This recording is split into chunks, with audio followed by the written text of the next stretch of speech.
Não, os caras têm que ir lá e matar o outro que matou o chefe deles. É isso que eles têm que fazer. É essa a história.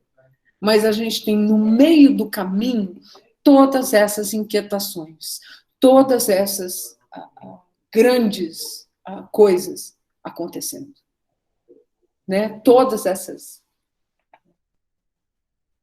eventos e todo esse trabalho de linguagem. Isso que é de uma riqueza assustadora. Tá? Aqui nós temos as minhas referências de hoje, tá? E eu posto para vocês isso amanhã.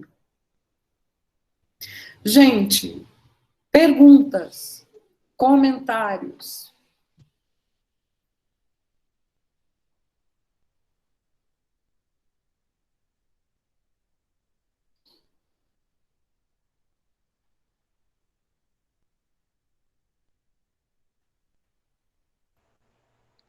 Professora, esse não tem nem o que falar dos Grandes Sertão Veredas.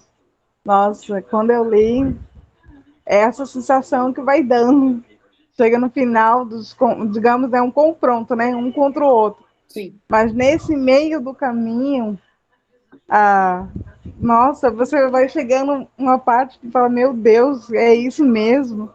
Uhum. Mas assim, belíssimo, não tem nem o que falar. Todo o contexto da história, do, do texto, do romance em si, da grande obra que é.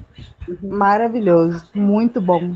Na parte lá do, do perto de Minas Gerais e da Bahia, mas Uhum. para sertão mesmo, nossa, nessa parte aí é assim, como assim do personagem? É muito, muito top, muito top.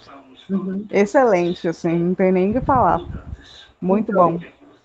esse é um daqueles livros que a gente pensa assim, nossa, isso é literatura, sabe? Isso é a definição do que é trabalhar com a linguagem, fazer arte com a linguagem, sabe? Isso é poderoso, isso faz esse tipo de coisa, sabe? Eu já li esse livro, acho que umas 6 ou 7 vezes, e toda vez que eu leio, isso, ele me pega de uma forma, e eu sei o que eu estou esperando.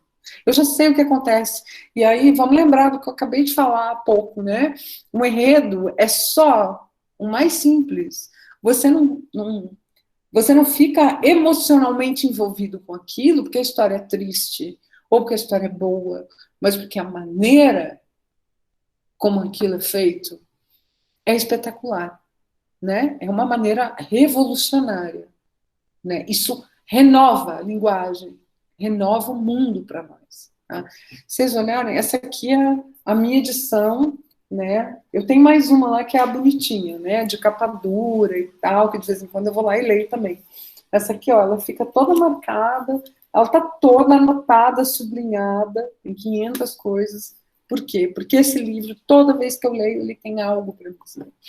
Porque é um daqueles romances enormes, né? Uma daquelas grandes obras, como é o Brás Cubas, né? Memórias Póstumas de Brás Cubas, ou como é o Fausto, o Dr. Fausto do Thomas Mann, ou Terra Devastada, que a gente viu no texto do Bradbury, ou Vidas Secas.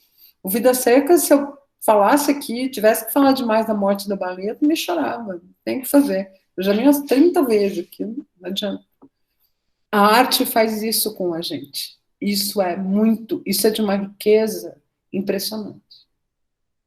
Professora, Oi. por isso que quando a senhora diz que o sertão está em todo lugar e é de fácil compreensão de todo o povo brasileiro, porque a hora que está falando dessa história, a gente parece assim que está falando para a gente, acho que a gente também está ali vivendo, né? Então assim, é uma coisa que está no sangue da gente, né?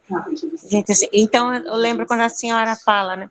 Uma literatura brasileira, né? Que lembra o Brasil, né?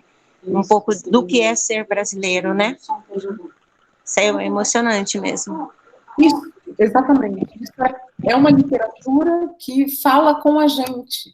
Também por isso ela emociona. Não é só questão. Quer dizer, o trabalho da linguagem já é o suficiente, mas ela, ainda por cima, ela fala muito para nós, né? Tem essa brasilidade, né? Muito intensa. Isso não poderia ter nascido, ter surgido, ter sido escrito por qualquer ser humano no mundo que não fosse um brasileiro, né? É muito a nossa identidade como pessoas, né? É muito poderoso. Isso é muito poderoso. O que mais, pessoal?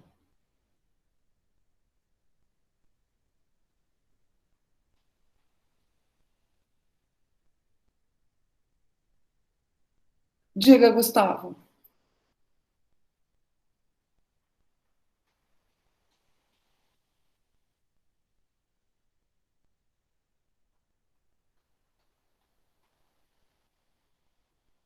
Eu vi que você abriu o microfone, mas não estou te ouvindo. Cat vai falar? Tô esperando, não sei se ele vai falar. Então, já fechou o microfone, fala aí. Ele está com medo do grande escritório. Vejo que, bom, eu percebo assim, trata de um lugar onde até então estava meio esquecido. Então, falar assim de sentimento nacional, o Brasil ele é muito extenso. Sim. Então, ter esse sentimento realmente